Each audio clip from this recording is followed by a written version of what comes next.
Hello, welcome back to another episode of Bench Talk. Before we even dive into week 4 of what's happening in the Premier League, as well as other sports news that has happened in the week, if you haven't already, subscribe to the channel and also check out our social media as well. So Instagram, don't give two fucks, and then as well, if you're not clicking on the YouTube video, click on the YouTube video. No, don't give two fucks. Bench Talk is the name of the topic, and from there you can see all the videos that we've done so far. So have a look back at the content that's been created so far as well. And soon we're gonna get ready for the NBA and the NFL season 2. So right now it's just been mainly about football, but trust me, it's soon about to start to ramp up a bit and we'll get more content. So if you haven't already, subscribe to the channel, follow the Instagram page as well, and yeah, leave a comment as well. The more engagements that you have, the better for the algorithms as well, and also why not be part of the journey. You know, hopefully we can make it to a goal to, let's start with 100 subscribers. Yeah, that's low, 100 subscribers. Let's start on that journey there, and let's get to 100 followers as well on the Instagram page as well. So game 4, Premier League, Chelsea versus Nottingham. What can I say? I'm actually going to read off the stats for you right now. Yeah, we had 21 shots on target. 21 shots, 2 shots on target, 75% possession. Now, I've been saying this. It's only 4 games in. It's week 4, and I'll probably sound like a parrot repeating myself. The patterns of play, the football, were possessive. Like, it's looking good. But what are we killing ourselves on again? Mistakes, not being clinical, or having that killer instinct, and probably not getting that early goal. So what does that mean? I feel like if you got that early goal, we're at the bridge, so at the bridge, I expect us to be playing better or to, be peppering, but we're having possession, 75%, we're watching the game. I can't lie to you, this is like the first season in a long time where I've actually watched Chelsea football and say, you know what, they're playing good football. That it looks nice on the eye. Forget about getting the W's and all of that jazz over there. Just on the eye, it looks really good. So it's actually a good thing, but we're not getting the results. And that's the slight problem right now. I feel like we've got the right team, but we're definitely missing a few players. So before I go into that, one thing is we'll need to get that early goal. I feel like when we get the early goal before half time or 20 minutes in, it gives us a bit more confidence, like, okay, we've got a lead, let's try and finish off the game. 2, I feel like we're just missing Nkuku. We're missing Nkuku. Like, let me make sure I'm saying his name correct as well. We're missing Christopher. Yeah, we're missing him right now. Like a forward that I feel like will be able to put away a lot of chances that we have, or there's no way to put away the chances, it's just more be a killer. You can see right now in the game, I'm watching every game, even the Nottingham Forest game, we're creating chances. There's chances to be created. In the final third, we are being a bit sloppy with some balls where maybe we can move a bit more quicker or a bit more instinct, or just finish off the play. Because the build-up play is looking great, but the finishing right now is just not there. And when I say finishing, I don't mean just scoring goals. I mean final third passes, incisive passes, incisive or precise passes. Quick movement in the box. Like, you can see like a lot of defenders are making last-minute tackles, but there's something in the final third where when we get that to click, we're going to be in a good position. So I still feel, again, I sound like a parrot, optimistic for the season, but you can see we're having a lot of possession of the ball, but we're not doing anything with it really. Like, when I say anything with it, like, we're not punishing teams. It's not like we were recycling because we took 21 shots in the game, but we need to punish teams, like punish them. Like, we have that ball, we're punishing you. So that's why I feel like we're missing Christopher Nkuku, because I feel like he'd be that guy, like that, be able just to, do a little magic off the ball. Sterling, he's doing his thing. He's not playing bad, but I know against the lower teams, like the lower teams like Luton, that we can slap them up. But against Nottingham Forest, I thought when I watched the game, we had some chances to score, or like we could have been way more clinical on the final third, like this is passes and movement and etc. But the football looks good, so I can't really complain about the football too tough. That's the thing, we're not killers yet, and I feel like I don't know if that's going to happen this season where we'll become killers, like in that final third, become killers, or if we have to wait till next year. I'm thinking that hopefully it can happen this year. We need Mudryk, Sterling, basically anyone that's playing them forward roles, we need it to be killers. And at the moment, what we don't got is goals from midfield. So like Enzo or Gallagher. Like I thought Gallagher would have had at least 1 or 2 goals by now. So we're missing the goals from midfield. So there's this like for me to take 21 shots and to only have 2 on target, like that's the thing that's like like if we had 21 shots and 10 on target, say no more. Like I can live with that. I can live with that. That's fine. Like okay, like Nottingham Forest has 7 shots, but they had 3 on target. 7, so they literally had a third of our shots, but still had 3 times more shots on target than us. Well, not 3 times more shots, I'm lying. They had 1 more shot than us on target, and they had a third of our shots. That's the problem. And I can see if Pochettino's mad, I can get why he'll be angry, because it's like, we're getting positions, guys, you just need to be precise, incisive, and decisive, like, come on. And then the goal, I've been saying this from day one, sloppy play is leading to our goals. Caicedo, come, miss pass in our own half, even though it's towards the halfway line, he mispassed it, and Landry gets the ball. They get the ball on the Forest, they pass it, boom, they score. Literally off one mistake. One mistake led to the goal. These are the things that are killing us, is that little mistakes are very, like, we should be punishing teams for mistakes. No, we're all getting punished. And these are 2 games. There's 2 games we lost so far in the season that I just believe we should not have lost. And it's due to our own mistakes. West Ham, the same thing. Basically 2 mistakes. Yeah, 2 mistakes, they score. Same thing now. A mistake, they score. So we're getting punished. We're not getting outplayed by no team so far.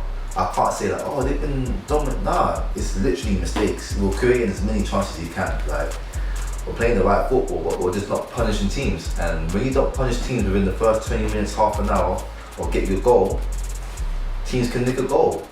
Or like if you make a mistake, like we did again today, teams are gonna punish us. This is the 2nd game where we lost that we've been punished, and we need to like learn from it, or like it just needs to stop. Because losing 1-0 today, you look at the stats, you watch the football, you're saying, how did we lose? When you watch the football, you're saying, oh, we need to be more decisive.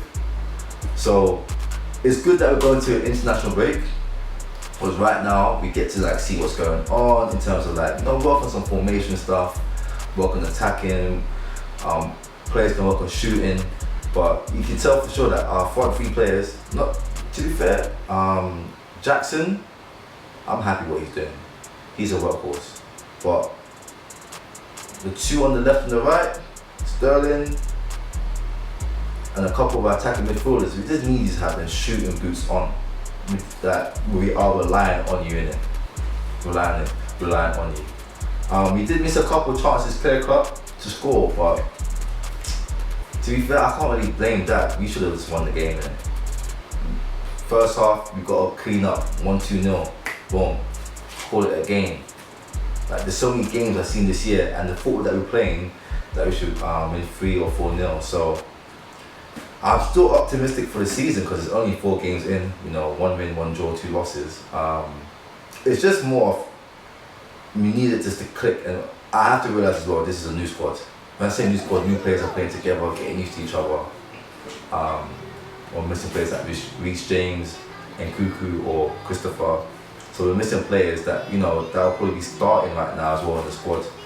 But we just need to find that formula who's going to score for us and do well. And of course, Chuck got the injury the last week when he scored his first goal. So that's the sad thing about it right now. But I can't lie, I'm disappointed in the loss I'm disappointed that we lost the game, 1-0. But it is what it is. It is what it is. International break, and we move on to the next game. The second game was Manchester United versus Arsenal. Manchester United versus Arsenal. That game, I thought was going to be a draw, I thought it was going to be 1-1 going into 90 minutes. The 3-1 and the scoreline, it made it seem like, oh wow, Man United got slapped up, but nah, watch the game, see, it wasn't that. I feel like Manchester United probably be more disappointed in that game. I'll be pissed because think about it, they scored the goal, become 1-0, 26 minutes and 0 seconds. By the time the ball got resetted into the centre circle, it was 27:34, and Arsenal literally scored about 25 seconds later, 27:58. So, to score a goal and to concede a goal straight from the kickoff, every manager is going to be vexed about that. You're going to be vexed. So that was probably where Manchester United thought, okay, you know what, we should have been 1-0 up. Even though Saka missed a chance later on, but 1-0 up going into 90 minutes, we see what happens. To concede a goal straight away, that's a disappointment for Man United. But Arsenal are fighters. They are fighters. I think today what we learned as well, remember when they used to say I got rice at home, so you don't need to eat out. Well, there was rice at home today for Arsenal at the Emirates Stadium.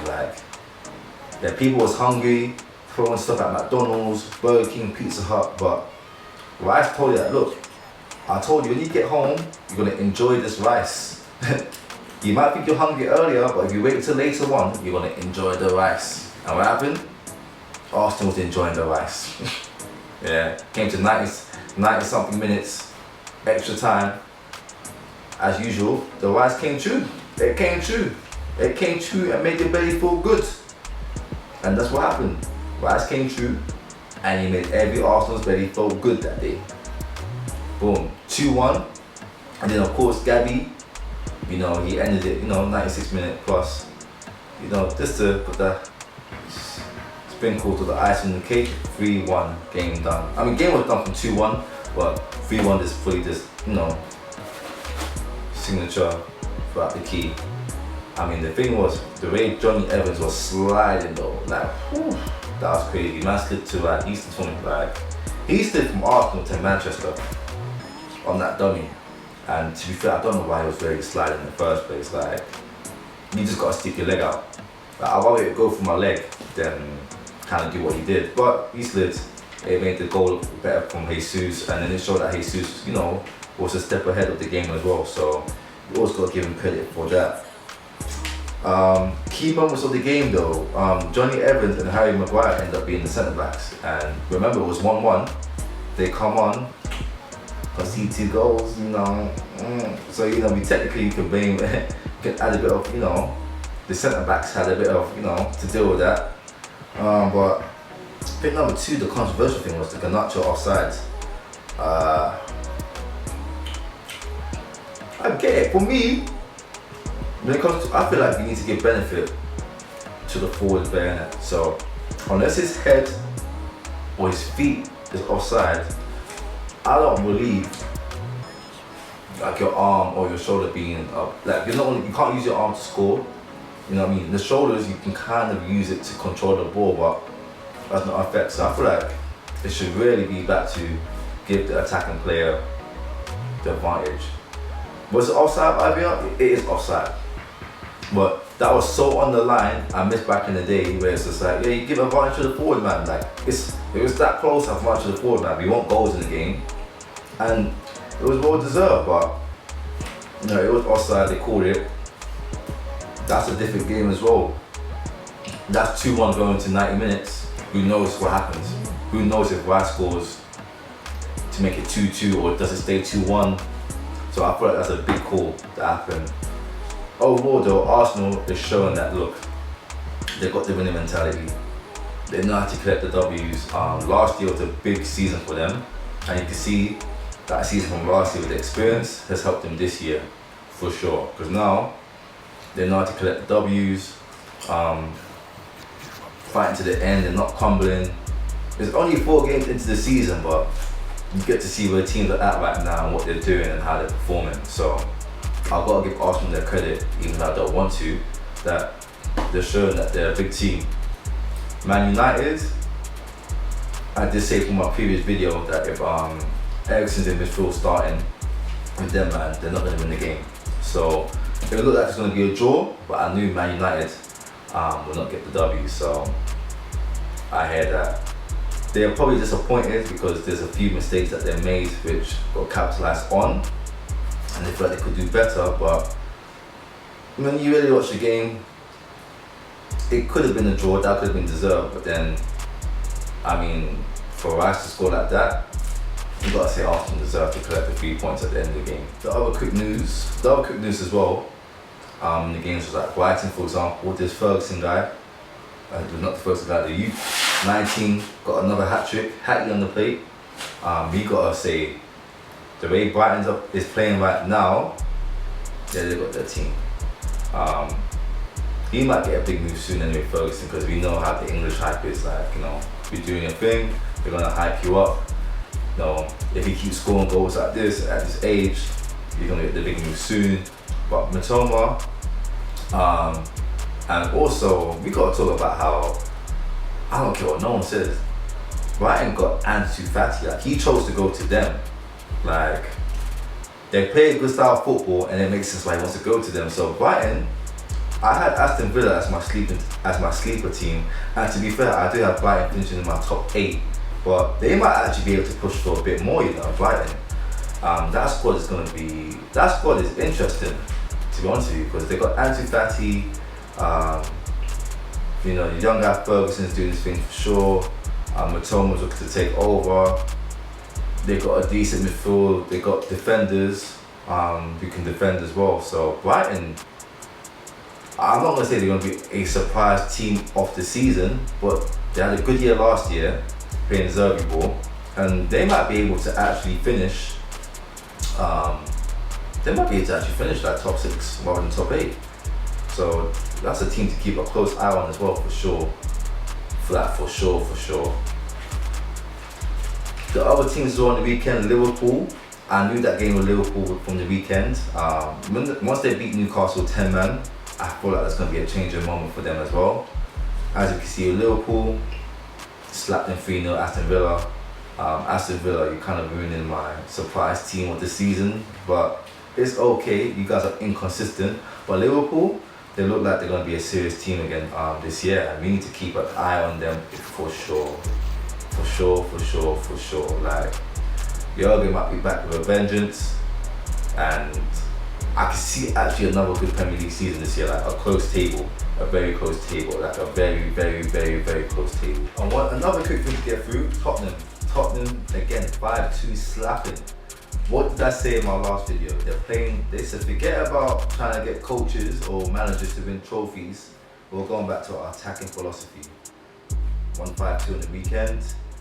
People may mention, they got kicked out of the Carabao Cup. They didn't play the first team lineup.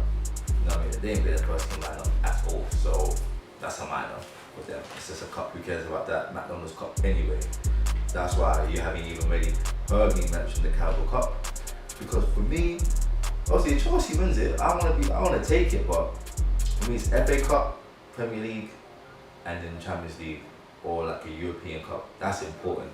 Carabao Cup was like, I'm not gonna shout, be like, you know, going crazy for the rooftops for winning that or for getting that trophy. So you won't really hear me talk too much about the Carabao Cup for sure.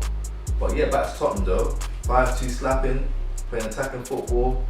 You know, they're enjoying themselves again.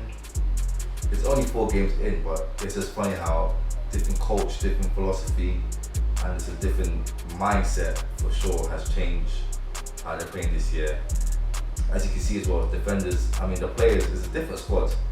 As I showed in my last video, if you haven't watched it, I'm gonna have a link for episode number 8. Where I talk about Tottenham, where you can see the squad difference. It's a different squad playing basically, except for Son and a few other players. But now, and Basuma, but most of the time it's a different squad, different back 4. And Tottenham look like just gone back to enjoying football again. The last thing that I got to talk about was the Sancho and Ten Hag situation. Ten Hag got asked a question pretty much, and he kind of put Sancho out there by saying that he's not reaching levels in training, so his performance in training is not reaching well, and that like the standards of Manchester is pretty high. That's what he basically said in summary. That's it. In summary, he said that his performance in training is not good enough, and he's not reaching the standards that he expects at Manchester United. Jadon Sancho, he came back with his reply on Twitter, where, if I'll be honest with you, I kind of waited for backing himself, innit? Because like, you gotta back yourself. I'll get into detail why he backed himself. But he backed himself, but he tried to be polite, like, so I respect the coaches, but etc. etc. But he put it out in a few hours and said what he had to say, but tried to be polite for him. Despite all of that though, I'm not gonna lie to you, unless Sancho gives like a public apology, then I don't really see him playing again. That he's gonna he's not like, I can't see him playing again this year, unless it's like the Carabao Cup or like those small little teams where you kind of have, and Ten Hag will probably play someone else. So I can't really see it unless it's one of the small games, but technically, yeah, like you disrespect the manager in it, because even though I get you defending yourself in your reply and you didn't really out the manager, you're basically just saying like what he's saying, you're chatting shit in it. Basically that's what he's saying, like you're chatting shit. And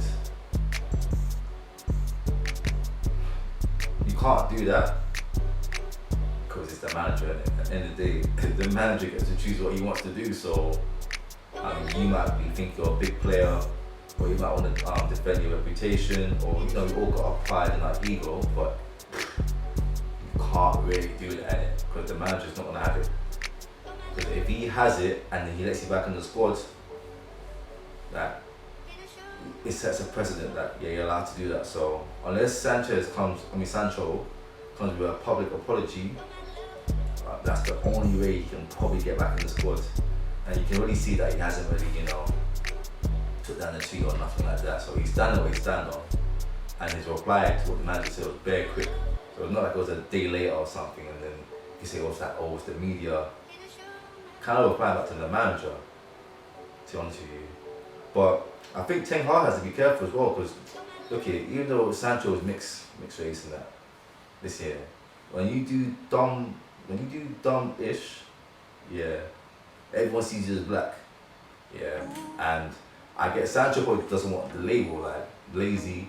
But just think about it, people say what Ten Hag said, like he needs to be clear, like is he saying that okay, Sancho, you're just not levels. Like for Man United, you're not levels, innit? You're not levels. Like you're a good player, but you're not ready for us. Or are you trying to say, Sancho, you're lazy?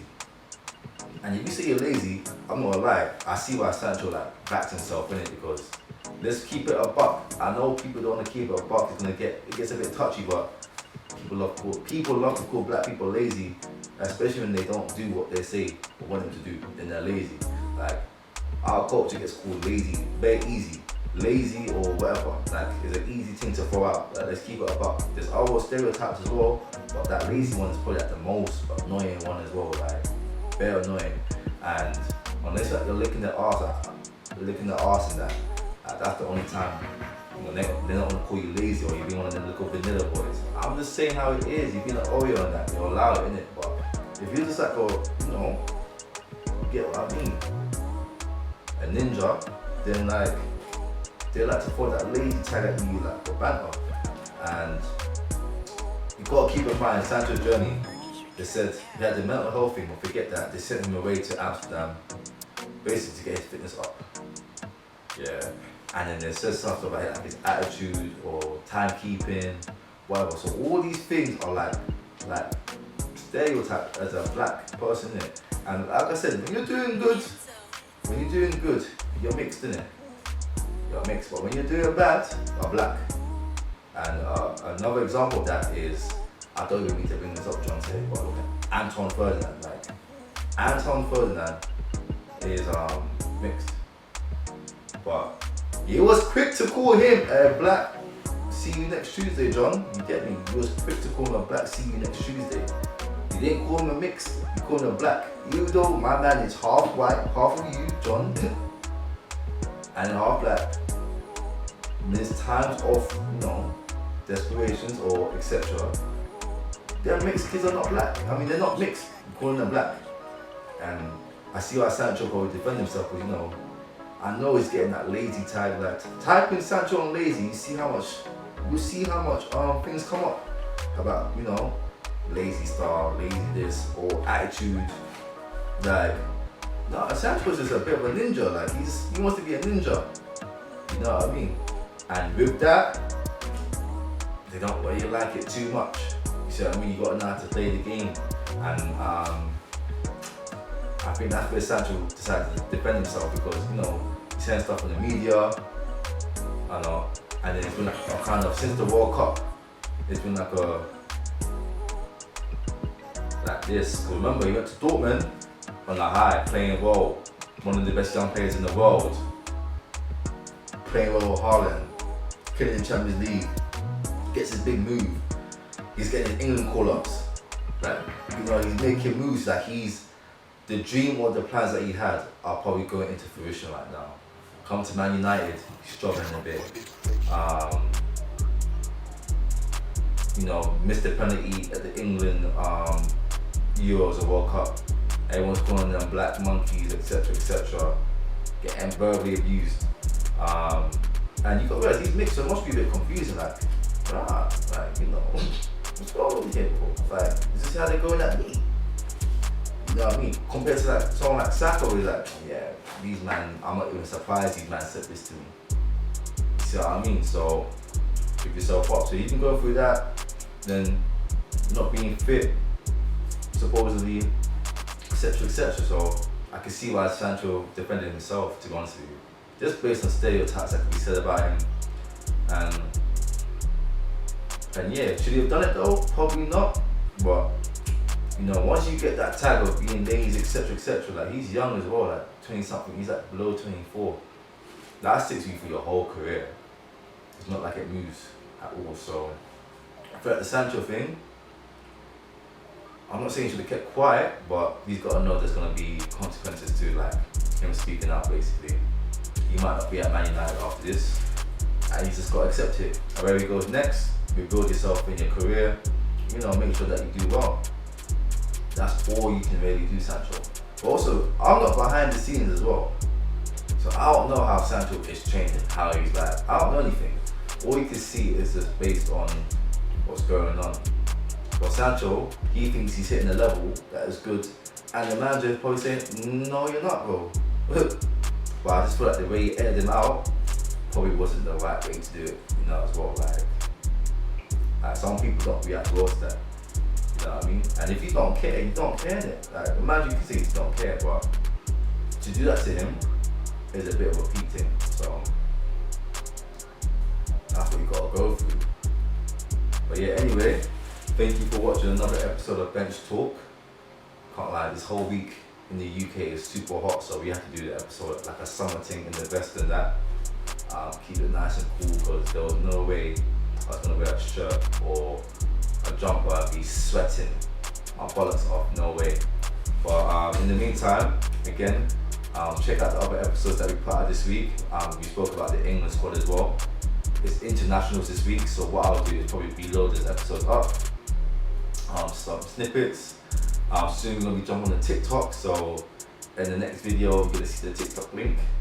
And also, as you said before in the beginning, subscribe, like, comment. Also check out the Instagram, don't give two fucks. All these things are gonna pop up as well on the screen. So click on it, give a follow. Let's try to get to 100 followers on Instagram first, one go at a time. And then also let's try and get to 100 subscribers on YouTube. One step at a time, let's get there. Soon I know I'll be working with some big names for sure. So in the meantime, like, subscribe, comment as I said before, follow the Instagram. Thank you for watching another episode of Bench Talk, and we're done.